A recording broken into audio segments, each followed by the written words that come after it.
आज की क्लास में देखते हैं भारत की प्रमुख जनजाति।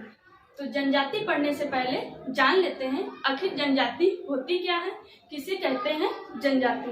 तो जनजाति लोगों का एक ऐसा समूह होता है जो किसी निश्चित क्षेत्र में रहता है और ये जनजाति लोगों का समूह अक्सर जंगली और पहाड़ी भागों में पाया जाता है।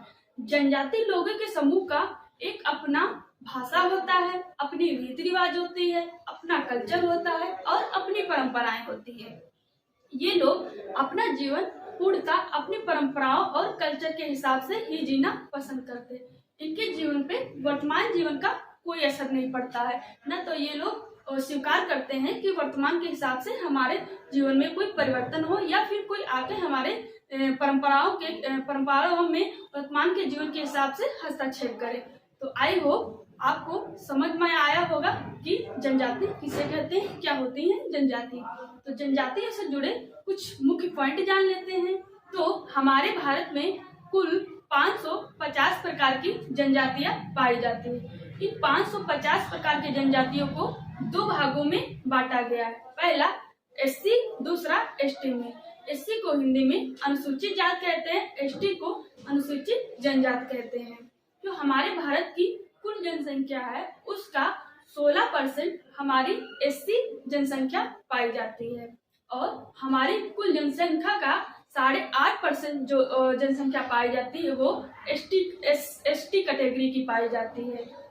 इसके अलावा जो हमारे यूपी में पाई जाती है वो सर्वाधिक जो जनसंख्या पाई जाती है वो एससी की पाई जाती है। लेकिन अगर परसेंटेज में पूछा जाए तो हमारे पंजाब राज्य में पाई जाती है। मतलब एससी की सर्वाधिक संख्या यूपी में पाई जाती है और एससी की सर्वाधिक परसेंटेज संख्या कहाँ पाई जाती है तो हमारे वो पंजाब राज्य में पाई जाती है और एसटी की सर्वाधिक संख्या हमारे एमपी राज्य में पाई जाती है। इसके अलावा एससी और एसटी को भारत का मूल निवासी माना जाता है। ऐसा क्यों? क्योंकि एससी एसटी प्राचीन काल से ही हमारे भारत में निवास कर रहे थे। जो आर्य लोग आए थे तो वो तो बाद में आए थे, वैदिक सभ्यता के टाइम आर्य आए थे, वो बाहर से आए थे। इस तरह के आधार पे एससी एसटी को भारत का मूल निवासी माना जाता है। इसके अलावा हमारे भारत की सबसे बड़ी जो जाति है वो भील जनजाति मानी जाती है। इससे पहले जो मानक था उसमें गौड़ जनजाति को भारत की सबसे बड़ी जनजाति माना जाता था, लेकिन अब वर्तमान में भारत की सबसे बड़ी जनजाति भील जनजाति मानी जाती है। अगर ऑप्शन में भील है, भील गौड़ दोनों है तो आपको भील ही टिक करना है। अगर अन्यथा गौड़ तो थी ही, उसको आप चुन सकते हैं। इसके अलावा हमारे जो दक्षिण भारत की सबसे बड़ी जनजाति है वो है टोडो जनजाति। टोडो जनजाति तमिलनाडु के नीलगिरी पहाड़ी पे पाई जाती है। टोडो जनजाति की अपनी खास विशेषता है कि यहाँ की जनजाति में बहुपति विवाह का प्रचलन पाया जाता है। मतलब एक महिला 1, 2, 3 कितने भी पतियों से शादी कर सकती है। और हमारे पूर्वोत्तर भारत की जो सबसे बड़ी जनजाति पाई जाती है वो बोडो जनजाति पाई जाती है। तो अब देख लेते हैं किस राज्य में प्रमुख रूप से कौन सी जनजाति पाई जाती है। तो पहला राज्य है जम्मू कश्मीर राज्य। जम्मू कश्मीर राज्य में मुख्य रूप से 2 जनजाति पाई जाती है। पहला गद्दी और दूसरी बकरवाल। तो इसको याद रखने के लिए दिमाग में रख सकते हैं। तो जम्मू कश्मीर की जो गद्दी जनजाति है वो बकरी और बकरा ज्यादा पालती है। ये काफी हद तक सही भी है कि जम्मू कश्मीर की जो गद्दी जाति है वो बकरी एवं बकरा ज्यादा पालती है। वहाँ के जो बकरी बकरा होते हैं उनकी लंबाई चौड़ाई काफी होती है और उनके जो बाल होते हैं काफी बड़े और घुंघरेले होते हैं। जब ये लोग गद्दी लोग इन बकरों को चराने निकलते हैं तो इनकी संख्या बहुत ज्यादा होती है बकरों की। तो जब ये चराने निकलते हैं, समूह में रहते हैं, तो इन्हीं जानवरों के समूह में जो टेररिस्ट लोग होते हैं, आतंकी लोग, इन्हीं बकरी और बकराओं के जो समूह होते हैं उसी में छिपा के हमारे भारत की सीमा क्रॉस करके हमारे भारत में आ जाते हैं। तो सिंपल से आप दिमाग में रख सकते हैं कि जो जम्मू कश्मीर की गद्दी जनजाति है वहाँ की गद्दी जनजाति बकरी और बकरा बहुत ज्यादा पालती है, जिससे कि उनके द्वारा उनके सहारे हमारे भारत में टेररिस्ट लोग प्रवेश कर जाते हैं।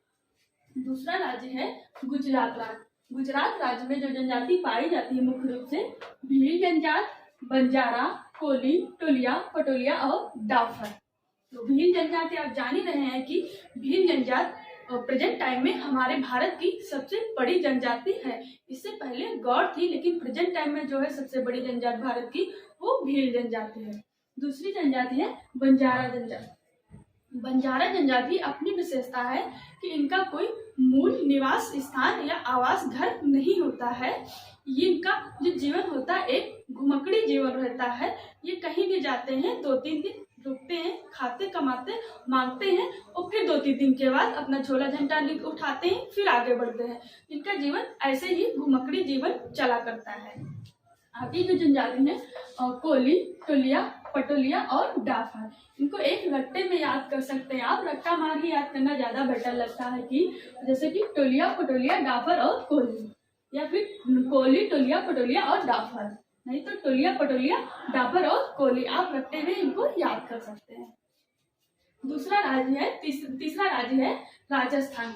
राजस्थान में जो जनजाति पाई जाती है वो मीना, भील, बंजारा, कोली। आपको ये भील, बंजारा, कोली आपको दोनों राज्यों में कॉमन जनजाति दिख रही होंगी।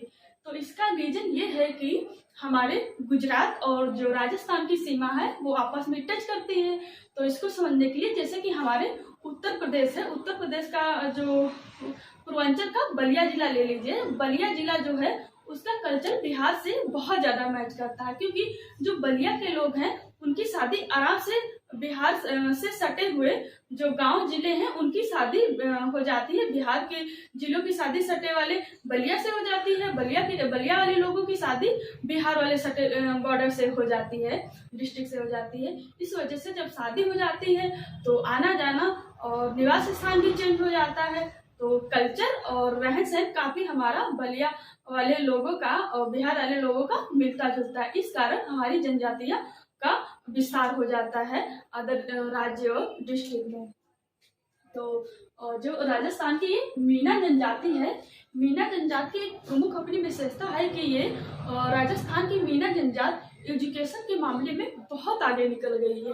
मीना जनजाति जो एजुकेशन के सिस्टम को बहुत ज़्यादा बेहतर तरीके से भी बना रही है। और जो ये मीना जनजाति है इनका यूपीएससी और पीसीएस में काफ़ी दबदबा हो गया है। मतलब इनकी जो सीटें हैं काफ़ी से काफ़ी सीटें ये पीसीएस या यूपीएससी में ले लेते हैं। तो मीना जनजाति को तो आप ऐसे ही याद रख सकते हैं कि मीना जनजाति पढ़ने लिखने में एजुकेशन के मामले में काफ़ी तेज है और ये ज़्यादा से ज़्यादा सिलेक्शन यूपीएससी या पीसीएस में ले लेते हैं।